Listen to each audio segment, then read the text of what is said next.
long pre-show this time because I don't want to put anyone in the awkward position of telling a story on the spot. So we're just gonna just do a quick countdown, and then we're gonna go into the live stream, and we're gonna have some good times tonight. Hello, everyone. Welcome, welcome, welcome to SPSM Chat. My name is Rudy Caseres. I am your host. Hopefully, with the most. There's my little doodad there at Rudy Caseres on Twitter. And hopefully you are watching on one of our various platforms, whether it be twitter.com/SPSMchat. Make sure that you're watching on that's probably better. Make sure that you're watching on twitter.com/SPSMchat. We are at SPSM Chat. Of course, that's easy to remember. Facebook.com/SPSM Chat. YouTube.com/SPSM Chat. Twitch.tv/SPSM Chat. Our Twitch viewership is growing by the week, so we love to see people on there. If you have a Twitch account, even if you usually watch on a different platform, check us out on there. Helps grow our numbers. I love seeing that community grow. Feel free to comment, like, share, whatever your platform of desire is. If you're on Twitter, though, make sure to use the hashtag SPSM. That way we can see your tweets and give you shout outs, and you can be a part of our amazing discussion. I like to think so today. And today's topic is SPSM goes hashtag actually autistic, and I am not actually autistic. But my guests are, and so without further ado, let's hear from them because I know very little about very much. So without further ado, tell the whole world, the whole SPSM Chat universe, galaxy, solar system, who is Sarah Selvaggi Hernandez. That is so close. You did a good job. Sarah Selvaggi Oh, Hernandez. Got to get more Italian in there. I know. I said Selvedgy. Okay, that's awful. You know what? It's okay because that was my nickname in high school. So there you go. We got first we got nickname in high school out of the way. Let me tell you a little bit more about who I am. I am Sarah Selvaggi Hernandez. I am an occupational therapist. I run the social media site The Autistic OT. I am actually autistic. And I love that about me. Some of the other things that I love, I've been married for 20 years. I've got a billion kids. And throughout my career, and what really drew me to be here is that as an occupational therapist, I'm a mental health OT. I've done a lot of work in the community, and I've seen a lot of things that we can do divergently. The other kind of area of interest that I have is for 17 years, I've been a therapeutic foster parent. And so primarily we take non-speakers in our home, and we really work and have actually 100% reunification rate with our families and our parents. And that's something that's not typical. And I think there's an autistic reason why. Finally, I was the first openly elected, openly autistic elected official in the United States. I was elected to my board of ed here, and I'm actually suing them now because if there's people you don't want to mess with accommodations, it's autistic people and OTs. So I'm just a big ball of fun and very busy because neurodivergent health matters. Yes, and I'm glad that we were connected. This is actually the first time I've done a show where I have never worked with any of the guests prior, so this is going to be fun. So thank you for taking a chance on me, Sarah. I'm glad to finally meet you across the interwebs. Thank you. Tell the whole world, the whole SPSM Chat universe, galaxy, solar system, who is Rohit Doel. Hey everyone, so I'm Rohit. I'm a TikToker, a YouTuber, and a content creator. So I create skits about autism, advocate about autism, and I want to be a director and a producer working on like films, TV shows, and basically promoting autistic people on media and disability representation in general, because there's not a lot of disability representation. Like, I think there was a stat about there's 6 or 7% of autistic people who are on screen or who are working in television or in like the general media. And that's something I want to change, because there's not a lot of neurodivergence, and yeah, it feels really, really lonely. And it's something that I really want to improve and just get up in television, because we need more media representation, and we just need people that represent us, because without us, there's no representation. And yes, that's what I do, and I just boost up disability representation. And yeah, that's it. That's what I am. Yes, and you are actually coming across the pond in the UK, and so it's pretty late out there. So my hats off to you for hanging in there. We'll try to get you out in one piece, but thank you for giving us your time at such a late hour. So we'll get more into your work as the time goes on. But let's get on to our third panelist. Tell the whole world, the whole SPSM Chat, galaxy, solar system, all the other planets and things. Who is Riah Person? So just getting started, I will be flappy this entire time. This is, you take me as I am. My name is Riah. I am a community member to many communities. I have most found my home within the disability justice community.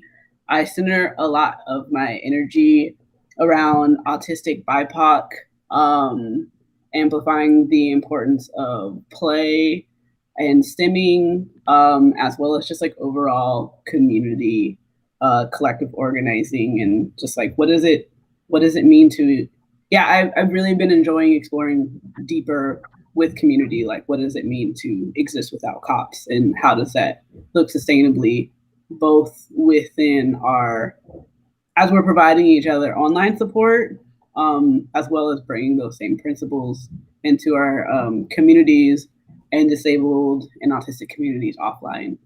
So yeah, that's kind of where my heart exists. Yeah, I'm definitely interested in following more of your work. We definitely have to talk after this stream is over about getting better captioning as well. So I like to tell people that this is a start, but we have the automatic captions, but we got to find a way to actually have a real person. Sorry, artificial intelligence to do captions, but as you know, it is not cheap. But I'm interested in learning more about ways to making that a reality and not just making excuses for the rest of my life. So excited about that. And so let's get into, first of all, I wanted to make sure to give some shout outs to these people so you know how to support them. So I actually, I learned about Sarah through a contact at Neuroclastic, which is a collective. I connect with them on Instagram. And so Sarah blogs for them, and among her many other roles as well. So go check that out, neuroclastic.com. I'll leave, actually, I left a link in the Twitter chat. I was smart enough to do that ahead of time. So, and then I'll put that in the blog as well on spsmchat.com. So, any posts that stick out to you, Sarah, along this list? Oh, sure. I think I love all of those posts. They all came from a space of community, like Riah and Rohit were talking about.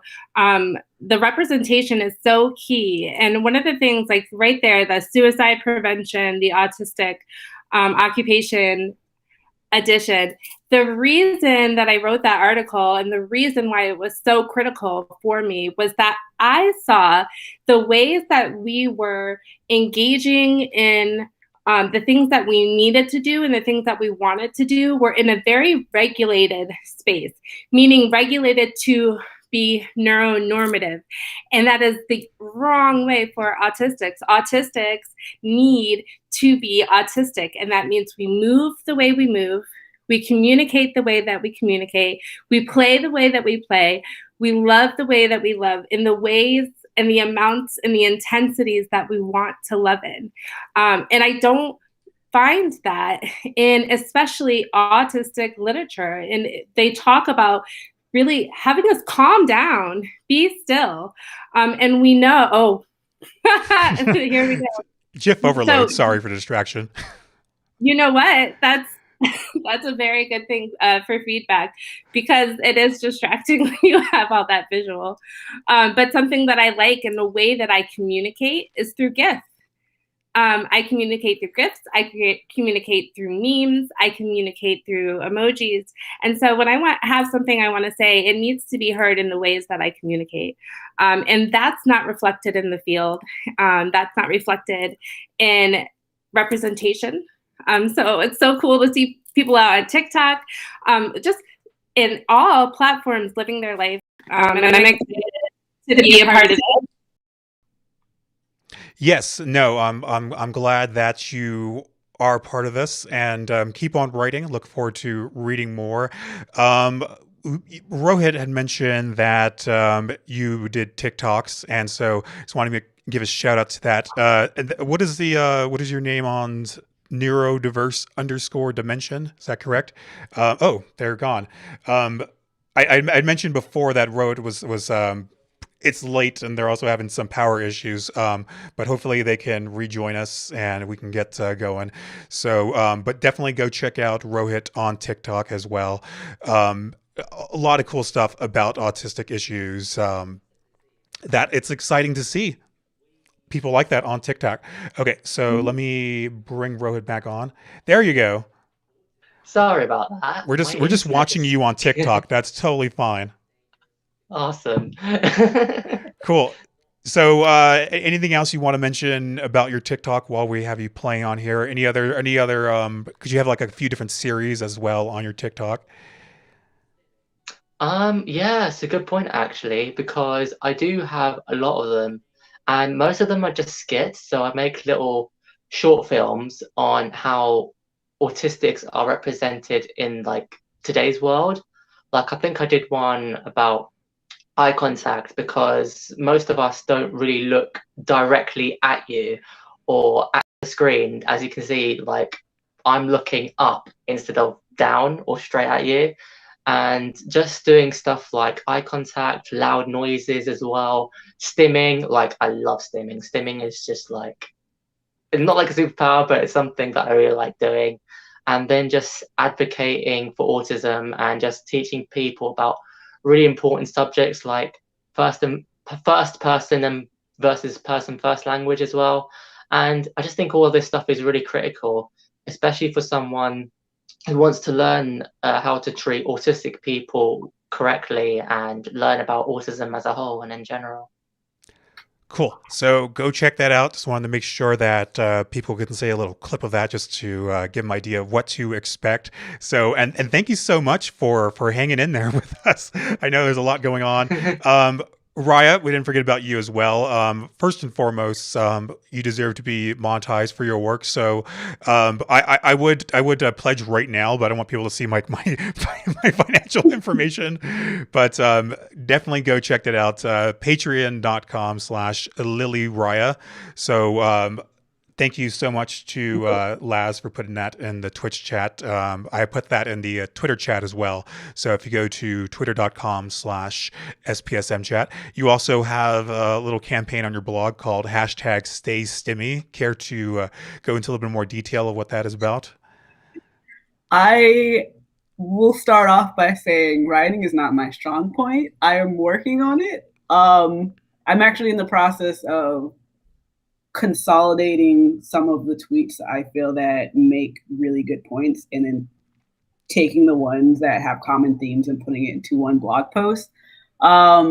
So this specific part, so that clip right there is actually from an advertisement for right before COVID started. I'm so excited, and then COVID was like, none of that. I was able to, same year as I was getting my autism diagnosis, I had learned about stem dancing from Agony Audie, absolutely adore her, And that for me, I was just like, oh, so you mean like me being dancy is one of the things that like kept me alive, because me being the fidget dancer is what made a lot of my stems acceptable, and then the other ones I just like tucked into the back of my brain because I didn't know I was masking. And so yeah, that was my first autistic space event, and it was STEM centered, and it was really fun. We have the daytime for youth, and then we have the nighttime for adults, because autism is often infantilized, and adults deserve to have their own space to enjoy and be. And it was like it was really cool to see the kids being kids, and it was really cool. We set up the nighttime for the adults to be like a sensory safe club scene. And honestly, that event is also what got me head diving first into accessibility, because I spent 90% of the time learning about the diverse accessible needs of autistic people, which is all the things. And then the last 10% was actually putting things together. And yeah, I have a really big passion for play and processing and expression, and stimming is something that every thing that has a body, it does it, and it's a part of our nervous system. It's not this quirky whatever they try to label it as. They're just like, oh, it's either really really bad or you're just doing it for attention, and it's like it's just a body thing. Like I don't even say it's a human thing, because non-humans stim too, and it's just a thing you do. Autistic people and folk who are sensitive to stress, like our bodies typically are, just need it more because we're more sensitive to those stressors and experiencing distress, and also needing more stimulus, feedback, and yeah, stuff and things. I need all of them all the time. I don't know. I don't want to keep rambling too much, because I could easily just go off. Well, let's get into the swing of things. Let's get into the meat and potatoes of the conversation, as I like to say. And because this is a show about suicide, let's talk about what are some reasons why autistics might want to kill themselves. And that's a pretty open-ended question, so feel free to interpret that as you will. And let's go back to Sarah. Sure. So when I was considering this question, I went to what my jam is. I love sensory processing. I'm a neuro girl.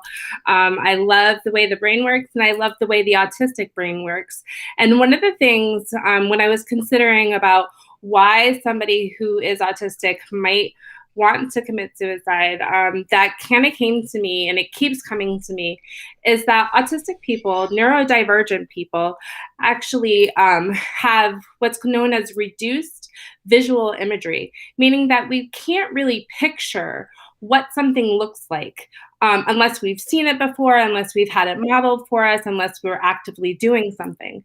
And why I believe that this is something that contributes to feeling that overwhelming feeling that suicide is the most appropriate option for you, is that autistic people don't know what it's like to be healthy, to be in a sensory affirming space, to be in a, and then you layer on top of that other marginalized communities. So BIPOC, by gender, religion, people who live in rural areas. What does healthy autistic living look like? We don't know. And a lot of the neuronormative approach to supporting that question, like what does a healthy life look like for you, is based on what it looks like for a neurotypical person. And as you can see from everybody here, we are different. We need to move. We need to be in our own time, in our own space. We need the sequence, the patterns. These are things that calm us, that regulate us. These stims do serve a neurological purpose. So we just need to understand that autistic people have not had the opportunities to see what it means to be a healthy autistic, but we're changing that narrative. And community and neuroplastic, I cannot talk more about them and the sense of community they bring, because we're healing together and we're starting to see what that looks like. But that's something that has really only come about because of the virtual context, meaning being able to connect online. You know, a question that I'm starting to ask every guest going forward is how often or how little they think about suicide. I wanted to ask you the same as well. Oh, sure. I have suicidal ideation probably every day. It's an intrusive thought that I have. It's part of, I will get those thoughts. For me, though, I've started to recognize that there is a connection between my intrusive thoughts and my internal dysregulation. So the first thing I always check when those intrusive thoughts come is, am I hungry? Am I tired? Or am I perceiving that I'm being rejected? Because those will raise my heart rate, make me more anxious, and make those intrusive thoughts, like my brain feels anxious, so of course it's going to bring in these thoughts. So that's actually something that genuinely every day. Yeah. Was there a time where that felt like you were a bad person because you've thought of suicide that often? Yes, but that's not my autistic neurology. That I was raised in a very cult, fundamentalist religion, and so once I understood that they were my intrusive thoughts, that they were actually, my brain was communicating that I was in distress and that I needed support. That was a flip for me, to understand that the thoughts just are, they're there. And I am so thankful that I have a support network to, and meaning myself as well. I have a lot of good supports and I have a lot of people who understand me. Yeah, the reason why I ask is just a lot of people, regardless of what their background is, associate suicidal thoughts with them being a bad person or failing at something or not being able to take care of themselves or some other kind of failing. So just want to make sure that we can normalize that conversation. For sure. Thoughts are communication. They're giving you important information about your body. And so the more that we can remove judgment, a value judgment from that, and just recognize it for what it is, it definitely is going to make create a more supportive environment. All right. What say you, Rohit? What are some reasons why autistics might want to kill themselves?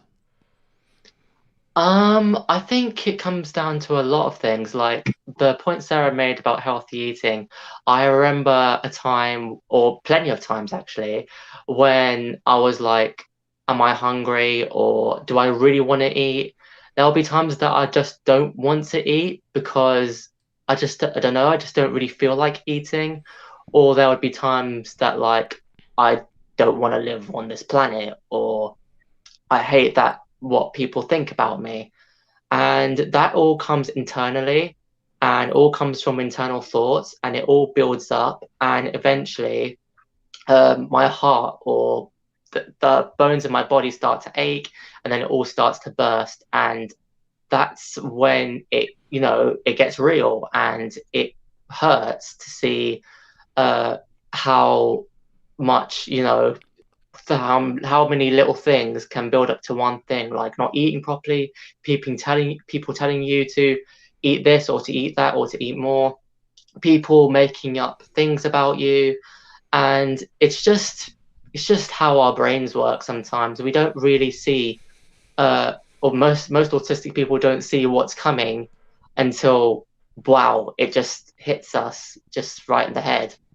And I just think it's mainly because of how people see us, and personally, how people see me, coming from like, a different background, and just because of my disability. So yeah, it just comes on the ifs and bouts, and And how often or how little do you think about suicide?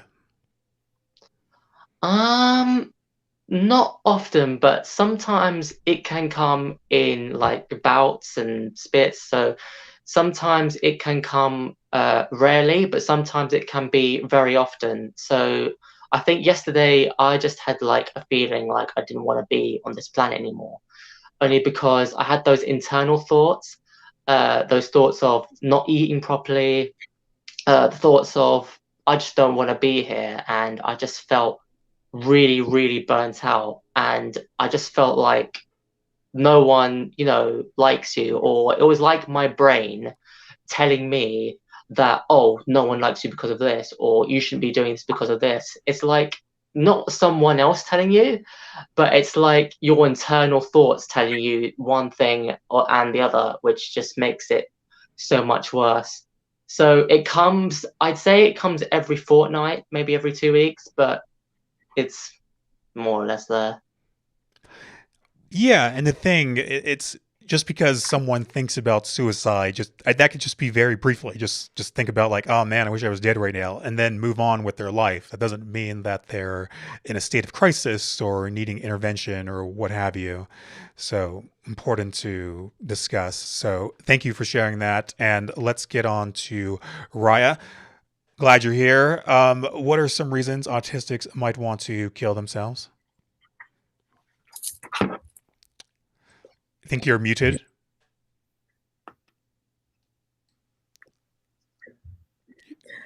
I'm saying, as you'll notice, I'm reading because that's how I best gather my thoughts. So the question I have is, what are some reasons that autistics would want to kill themselves? So overwhelm, just in general, there's been a lot of dialogue around that seems to resonate around when you want something to pause, but pausing life usually means ending it. And so it's that constant struggle of just like, I don't want to be here. But it's not that I don't want to be here. It's that this is so intense that I need some space. And if that continues to a point that someone could just like check out. And yeah, so that's the first one. So overwhelm, wanting to pause or to withdraw, injustices and limited agency. A lot of what can typically overwhelm people can overwhelm us more. I know one of the things that personally keeps me up and spiraling sometimes is just how many injustices, like just the how vast injustices are. And I know a lot of other autistics resonate with that and wanting to support, but not being able to, or just like continuing to build the resources while we're in the mix of it. And feeling that limited agency of just like, what can I do? Not just like for myself, but for the people who I love.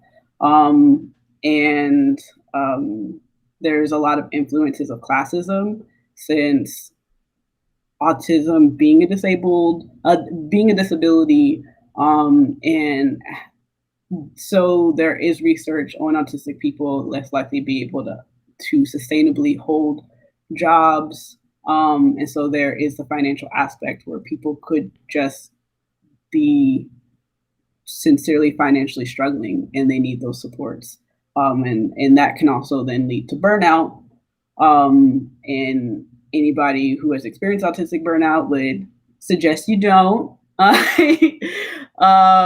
It's a lot, and you lose a lot of capacities, and you're forced to meet this self that you never knew was, because all of the coping kind of melt off of you, and now you're like climbing, but you can't feel, but you feel everything. So that makes sense that people would be so overwhelmed and under resourced that suicide may be their only escape, or like the idea of escape in their mind. Feelings of being a burden, and other ideas that society likes to impress upon our minds, knowing that disabled bodies weren't meant to survive within capitalistic structures, and the this the norms of the social norms of the neural majority don't fit us in them most times, and so more likely than not, by default, we're going to be on the edges of something, and it's either like mask. Well, sometimes it's either mask or you get rejected, and people don't want to experience rejection no matter what your neurotype is. We are a very social species, just about every other animal. And so, yeah, that triggers feelings of isolation, and forced isolation is not good. There is the lack of access to shared or supporting experiences, which is why it's so important that autistic people have access to each other, and also why I believe it's important that autistic people have access to the disabled community overall, so that we understand what it looks like to be ourselves, and what it looks like to be sustainable, and what it looks like to begin to bridge outside of loathe and outside of internalized ableism. And it's almost, at least for me, in my experience, developing compassion for myself through the compassion I had for the people who I cared for and loved. Feelings of helplessness that trigger rumination and or memory flashes. I can't speak for everybody, but I definitely, my brain's just like, oh, remember that thing you did wrong? Or let's imagine that someone hates you for this. Or like, why can't you be better? And it's just like all of these pictures of memories. And that can get trapped in my head, and I can ruminate. Or just like in general, the confusion of inconsistencies. I find that it helps, for me, it helps to externalize that by having people who I can ask to speak truth to those things on, because usually it's my brain making up lies for weird survival reasons. And I understand that not everyone has access to those kinds of people. And I hope that you can. And if you need somebody to chat with, to be like, my brain is doing things and I'm unsure how to get out of them, I'm really good at having awkward conversations with people where I can either listen or I can make weird jokes. And then the last one, yep. I think that's pretty much it. Just, yeah, like we live in a society that's structured to make us blame ourselves for our own disabled experiences. And whether we know we're autistic and we see all of the negative stuff that's swirling around about autism, or we don't know that we're autistic and we're trying to figure out what's wrong with us, that can be overwhelming. And then always considering the racialized aspects to this, and the other intersections of marginalizations and lack of access, it really stacks up. I'm just gonna stop there. Awesome. No, I mean, you could have kept going, but a lot of great points. Some things that I want to circle back when we get to our next topic. But real quickly, let's give some shout outs to the people on the the various chats that we have. The Laz says, yes, when I get more thoughts of suicide now, I realize it's telling me a lot about my body or what I need that I'm not getting, and need to pay attention and change things. My needs are important and my brain is backing that up. Thank you. We have Stephanie Bethany, who is a fan of Riah. So thank you for watching on YouTube. You're the one. The Laz says, feeling overwhelmed and not feeling like I have enough resources to affect change in all these wrong things in the world. Laz, who is one of our VIPs, is my wife, so she's pretty fucking awesome if you ask me. But she was the one who recommended all of you to come on the show. She sent me the links. I checked them out, and thankfully all of you were gracious enough to accept the opportunity. I'm glad that we're all here chatting about autism, suicide, and everything else in between. So thank you, Laz, for helping me out with that, and for also being in the chat as well, dropping links and other cool stuff. Laz also says, inconsistencies that others don't even notice maybe can really impact and confuse me. Details can pull my focus quite a bit and determine how I'm making decisions of doing a project or task as a whole. So those little details that no one else might care about super fuck me up.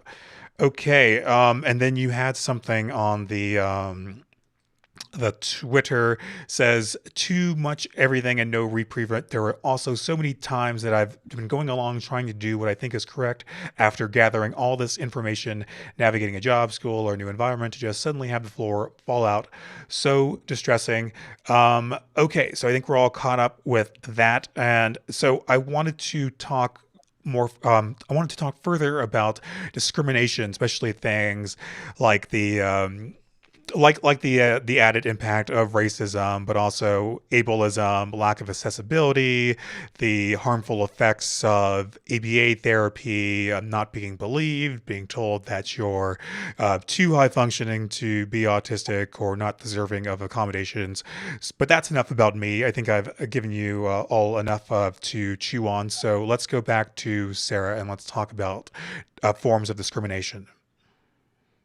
Well, one of the biggest forms of discrimination, when I think about what autistics are up against, occur in systems. And if there is anything that a neurodivergent or autistic person is not down with, it's a system, especially one that's designed to have people who are in authority over you. Like Riah was talking about, it removes our agency, it removes our autonomy. Those are forms of discrimination. When I think about the way that systems work, so whether it's the workplace, whether it is the medical system, everything is based on our performing to somebody else's standards. And especially when it comes to time-based things, we have to be on time. If we're 5 minutes late, then our appointment's gone. That's really difficult and challenging for neurodivergent people. And why aren't we setting up systems to be more inclusive and more accessible, especially when you know that we really do need temporal, so time-based accommodations. Another accommodation that we really need and we don't get often are attitudinal accommodations. People read me wrong so many times. And oftentimes it's in a very hurtful way. It's the least generous view of my actions or my being or my intention that you can take.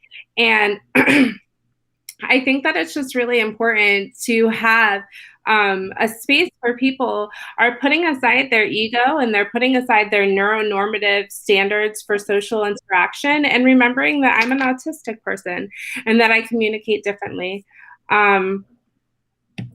Discrimination, one thing that I will hear I'm an OT, so we talk a lot in early intervention and early intervention services, and something that angers me more than anything in the world is when I've been told many times that by going against ABA, which is a applied behavioral analysis, which teaches us to suppress our dysregulation and to perform to neurotypical or outside standards, which is devastating to our health. But I work primarily in marginalized communities, and I'm told that I'm actually being racist by speaking out against ABA because it's the only services that little Black and brown children can get. And right, I hear you. That's preposterous. It's absurd. And it's enraging that people say that we're going to funnel money into spaces that are actually harmful, and you better be grateful for it. Before you continue, Sarah, can you just go a little bit more in depth about why ABA therapy is so harmful? Sure. So when you go back to the original, where ABA started, it was based on the idea that autistic children were empty shells, that we were nothing, and that everything needed to be built up for us. And so therefore our ways of being, our ways of communicating, our ways of moving, our ways of learning, have all been suppressed and stifled because they're not the right way, meaning that they're not the neuronormative way. And the way that ABA often goes about changing an autistic child to be indistinguishable from their peers, meaning like a normal, typical, those horrible words, child. But it achieves that by setting very superficial goals, like, here, pick this up and put it down. Pick it up, put it down. Really rote, meaningless goals that are actually damaging to our bodies because they make our bodies go in ways that they're not supposed to go. Removes our agency, removes our autonomy. If we don't do these things in a repeated fashion, hands are put on us, the hand over hand, they force that interaction. And if you're not compliant, it escalates to seclusion rooms, restraints. Autistic children, especially marginalized children, are dying at heartbreaking rates because of the compliance-based therapy meant to break who we are as autistic people. And I feel frustrated that more people are not seeing the connection between the suppression of that dysregulation and the mental illness that we see in autistic adults and increased suicide. It leads to increased suicide risk. It leads to increased trauma. The only thing that it theoretically helps with is it makes an autistic child briefly more manageable for a caregiver. But at what cost? Yeah, we can definitely do an entire episode about ABA. Like, we're only scratching the surface. I know we got to move on, but I'm glad that we broke that down a little as just a sample of just whole. We can do hours on that, but thank you for breaking that down a little bit. Rohit, talk about discrimination. What are some forms? I'd say there's a lot of forms actually. So the first one being like eye contact. When I have to go to like a dentist appointment or a doctor's appointment, people or doctor or dentist will just say, "Look at me straight." When I'm like, I can't really do that because I just feel eye contact is like very restraining, and I get a very not a very good reaction, a very aggressive reaction. I'm like, relax, it's only me just telling you what's right. And the doctor or dentist is just like, well, it's not right because I've met many autistic people and they've looked at me in the eyes, and I'm like, okay. But yeah, and there's that, and there's just people saying, when I say something about, for example, you shouldn't prone restrain an autistic child or do this or do that, I get looked upon as being like racist or basically misogynist. Sorry, I was trying to say that word, but Misogynist. Misogynist, exactly that one. I get called being that, and I'm like, no, I'm just saying my point. I'm just explaining to you what it's like being autistic. And they're just like, no, you're being racist. And I'm like, what do you mean I'm being racist? How can you say I'm being racist or being discriminative when I'm actually telling you the truth of, someone that's living their life autistic? Like, I can't speak for every single autistic person, but I know a lot of people that do, feel this way. And I wanted to touch on a few points, like Riah said earlier, with memories and having flashbacks. And that's something that I really wanted to touch on, because whenever I have a flashback or something like that, people say, oh, it's in the past, it's in the past. And I'm just like, it may be in the past, but it's still in my head. And what really, really bugs me, and I'm going to get onto ABA in a minute, but what really bugs me is loud noises. Now, for me, loud noises are just like a really annoying, like, fly on the wall that just keeps flying in your face, only because I don't particularly like loud noises, and sometimes I need breaks. And this is when I had a big struggle when I went to an interview once. And basically, they had this loud crane noise going on in the background, or some sort of soundtrack. And I was like, I don't really like that loud noise. Can you please turn it off or do something about it?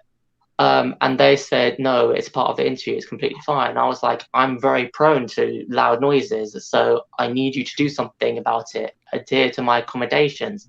And they were like, no, it's completely fine. I'm like, well, I'm autistic. I have a disability. I deserve to be treated with respect. I deserve to have my accommodations treated respectfully. And it was just like a mess, a big mess. And one, like, final bit, I don't agree with ABA at all, because it's just really, it's just really, really forceful. And it's something that I just don't agree with at all. Like, why would you force an action onto an autistic child without, um, not trying to hurt them or something? Like, I think, for example, if you're telling them to pick up a pen and they don't initially get it first time, you don't just put your hand and be like, oh, I'm going to force you to pick it up, or force you to do an action that an autistic child or even an autistic person does not feel comfortable with. You don't force people to do things. And that's where I think the rise height for suicide is coming through, because you're forcing us to do things that we don't really want to do. You're not accommodating to things that we don't really want to do. In other words, you're not listening to us. And that's a big problem, and that's something we need to really sort out, as well as the racism, misogyny, and the marginalized and internalized ableism that comes along with it. Definitely. Let's go to Raya. And before I ask you about forms of discrimination, I forgot to ask you how often or how little, either is fine, do you think about suicide? Fairly often, especially following, I think it's being called Black Spring. Yeah, 2020 was very rough for me. And the only thing keeping me here is the captions aren't picking me up. The only thing keeping me here is just the fact that I have people who I can regularly connect with. I have autistic BIPOC community, BIPOC. Sorry, I don't see the captions picking me up. Yeah, having community with autistics of color, as well as other friends within the disability community, has really been what's keeping me here. Yeah, or else I wouldn't be. Well, we're glad you're here and you're dropping a lot of knowledge, and we appreciate all of the contributions to discussion. So glad we were able to connect. We were talking about forms of discrimination. So some forms that I have written down. first and foremost, it's always important to talk about the various forms of communication-based discrimination, whether that be the inherent language deprivation that's forced upon non-speaking and deaf autistics, and whether it be that or just like the overall issue of oralism, which all autistics, I would dare to say, are impacted by. I believe everyone in general is impacted negatively by oralism, especially those who are non-speaking and are deaf. And also, as autistics, you hear a lot of shares about how even hyperverbal autistics will get exhausted by speaking. And so, like, the force of us not being bridged to AAC or ACC earlier, that's a huge form of discrimination. I'm having to work with my offline non-autistic community to understand that when you see me in person again, there are going to be times where I'm going to be like typing things into my app that will speak out my words, because it's not sustainable for me. And that's one of the things I've learned from lock-in is that I thrive when I can choose my mode of communication. Another form of discrimination would be the autism industrial complex and how it profits off of our despair and feeds the fear of parents, and joins in on speaking over us, as if they are the expert of our experiences while simultaneously dehumanizing us so that they can somehow convince themselves that they're right. And then just them also by that reinforcing harmful indoctrination that you see a lot of autistic people working to build bridges against, so that one of the goals that a lot of people have hope for is as soon as an autistic is diagnosed, no matter what their age is, no matter what their experience are, they have some sort of connector to autistic community that will support them, and not only their immediate needs, but just like in general, just like knowing you're not alone.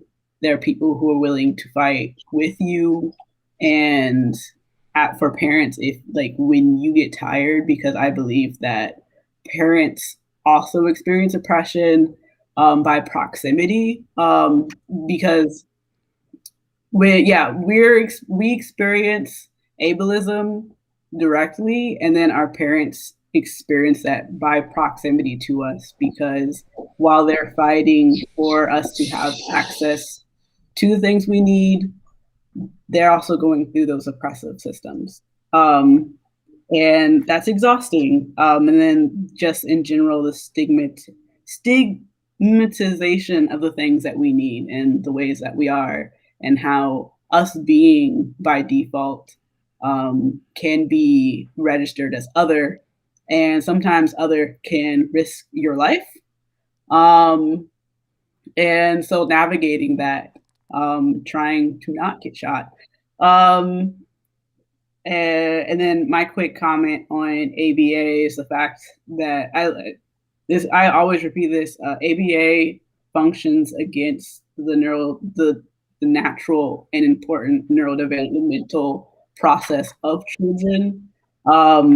Is not just like it's like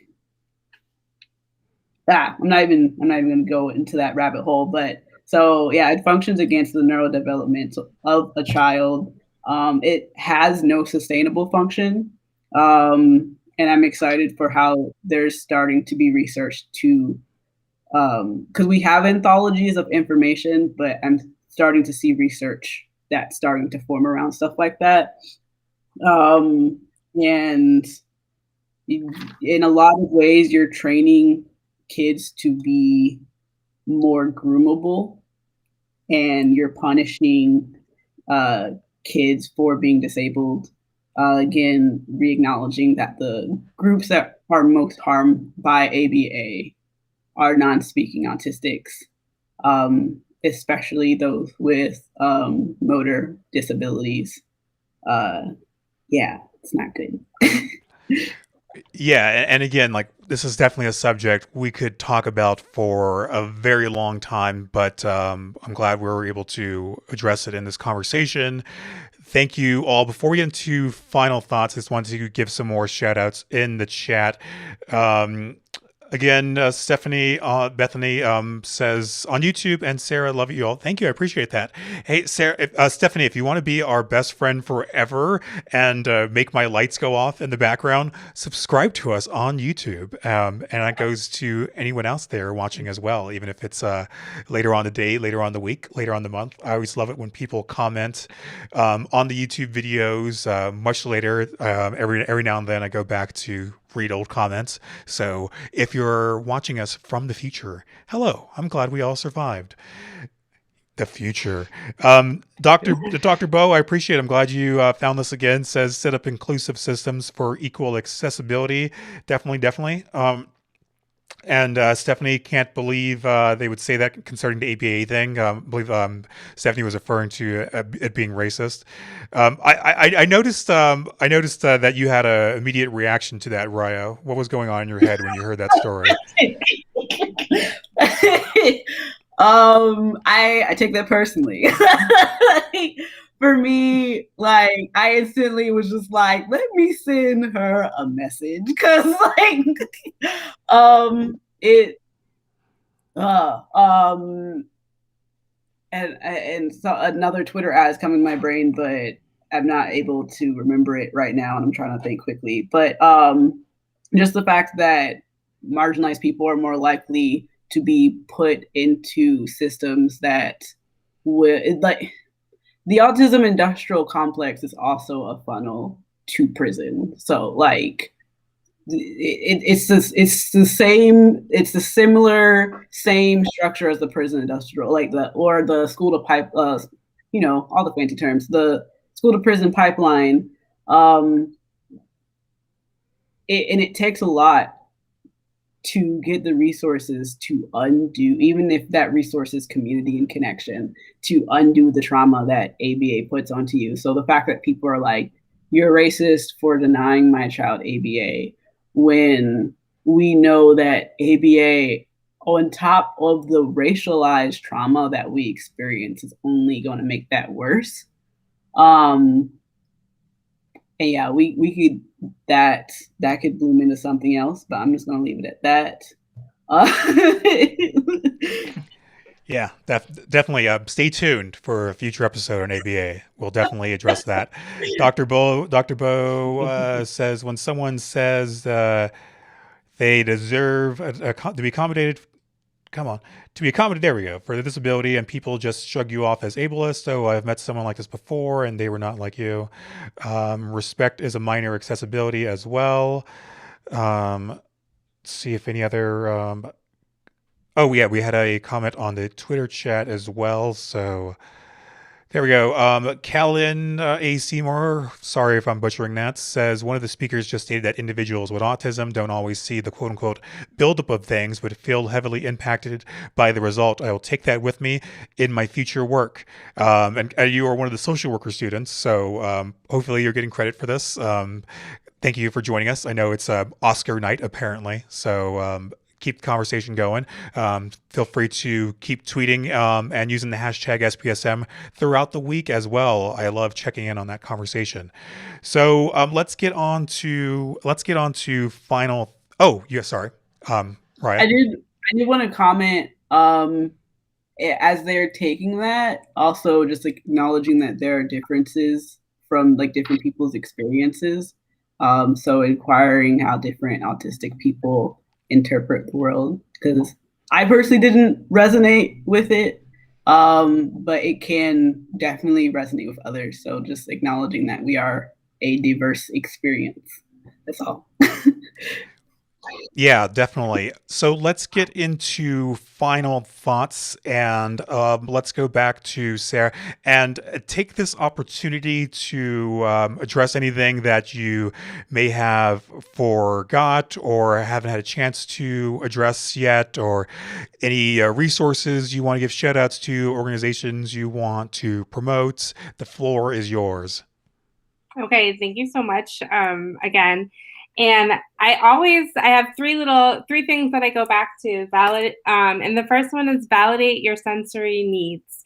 Autistics are often we're suppressed the way that we take in that information. We're not believed. And just to have someone to believe us that this is the way that we're experiencing, it really does feel this big. And that causes a real physiological reaction in our body. Our heart rate goes up. Autistic people, the number one killer of autistic people is suicide. Number two, heart attack. Why? Because our brains are always operating in a hyper-vigilant space, which is exhausting for our hearts. So just to be believed, to have autistic people be able to attach those experiences, those emotions to real physiological reactions so they know, hey, maybe this is what's going on. Having friendship and community to even process that with. So that's one, validate sensory needs, validate communication needs. And what I will say is behavior is communication. And so we have a right to be heard in the ways that we are communicating, whether they be through behavior, whether they be through an app, whether they be through a letterboard. And that should be respected. And then finally, validate our cultural needs, meaning that being autistic is a way of being, it's a culture. And the very first way to address cultural needs is to create spaces for cultural competency, which means we need autistic people who are educators. We need people who are teachers. We need that representation. We need autistic people teaching people who support autistic individuals. Neurodivergent people deserve to be a part of that because it is our culture. I mean, you need to learn what we need as a culture. And you should be learning it from us, from actually autistic people. Shout out always and forever to Neuroclastic. Big love forever. I don't know how to sign out other than that. Sorry. No, that's totally fine. Again, you are at the Autistic OT on Twitter. Definitely show Sarah some love. Sarah Selvaggi Hernandez. Very good. Awesome. I am redeemed. So thank you. And hopefully we get to work together again in the future. Absolutely. Thank you. Final thoughts. Hey, you made it to the end. Knock on wood. I shouldn't have mentioned that. So let's get into it. Final thoughts. No worries. I think the first thing is communicating with us. So talking to us, how we feel, because I feel communication is the first thing and the first thing that gets misread. The second thing I think is to just listen to us as well as talking to us and being communicative with us. You need to be able to listen, because if you're not listening to us, communication and what you're saying to one individual or one person to another, it kind of can get miscommunicated, and then misinterpretations can get mispassed, and then it can just get a bit messy. So communication, listening is first. And then I wanted to weigh in on like the awareness versus acceptance, because a lot of people go towards autism acceptance, but a lot of people in like marginalized communities don't get the same needs or education or resources as, let's say, others might get. So I think it's to have awareness, not just for some autistics, but for like every autistic person. We deserve to be respected and listened to. And I wanted to shout out a few organizations. I think, first of all, ASNAN, because they are called the Autistic Self-Advocacy Network. They do a lot of great stuff. And they're made by autistic people for autistic people, which is great. And obviously Neuroclastic do a lot of great stuff. ND Renegade, who creates so much great clothing. I'm wearing one of their shirts right now, which is called Naturally Neurodivergent, which is amazing. And those are pretty much my final thoughts. Just accept us for who we are and have people who teach us about autism, about autistic people, and just have teachers, directors, producers, and just improve representation and neurodivergency, because we need it. Awesome. And again, how can people connect with you, follow you across the interwebs?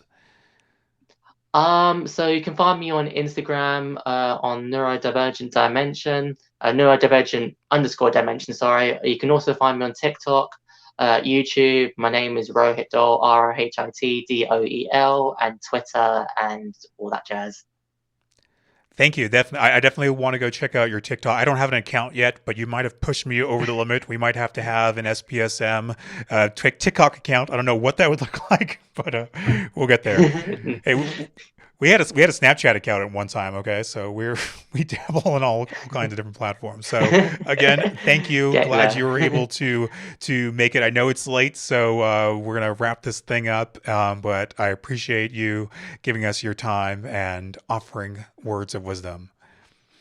No worries. Final thoughts, Riah?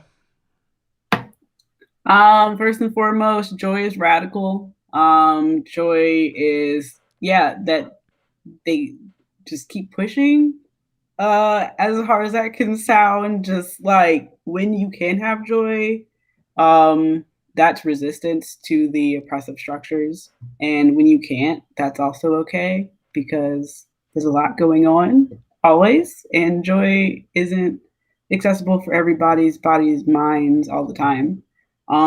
Shout out to Autistic POC, and or it's also autismandrace.com if you want to support autistic people of color directly. That's a fund that helps to give finances to autistic people of color in need. Also plugging disability justice. Always, there's like principles you could look up. Just like type in disability justice principles. And just like that's a framework that you can use if you haven't already, to get started on what it looks like to be a part of movements and frameworks in communities that are for us and for our sustainability, and fighting against those things that don't want us to survive. Take breaks, be generous with yourself if as much as you can, and create what you want to see and share solidarity. Yeah. Thank you so much, Riah Person. Again, how can people connect with you and give you money? It's always hard. So I do have a Patreon and a Coffee account, or however that's said. And the people who contribute to those, it goes directly into my accessibility fund, which helps me to keep my work accessible. And it also helps me to support people who might need a boost in making their work accessible as well. And I have my website, Riah's Weird Journey. It's weird. I never thought that blog would be anything I would just send people to. Again, I'm working on it. Hopefully in about a month, it will look a lot less patchy than it does now. Yeah, those are my plugs. Thank you. Thank you so much. Again, I'm glad that you were able to join us, and I'm glad that we're connected. I'm glad that we're all friends now, I guess. So that is going to do. Actually, great comment from Laz. Real quick, I want to make sure I read that. Says, just hearing y'all together, sharing experiences, made me feel less raw from these past few weeks. Somehow, thank you for sharing all the things. So, mission accomplished. At least, my comments like that, even if it's coming from my wife, it always makes me feel good. Obviously, she means that towards all of you. Thank you, Laz. I appreciate that. Who will definitely get a part 2 for this, and keep having more episodes on autistics, on autistic issues, because one episode or even 2, 3 episodes a year is by no means not enough. So, and thank you, Dr. Bo. I appreciate that. Great comment as well. Thank you for subscribing, Stephanie, on YouTube. That is going to do it this week on SPSM Chat. Thank you so much to Sarah Selvaggi Hernandez, Rohit Doel, and Riah Person. I'm about to go eat this big ass salad that's just been sitting here and teasing me.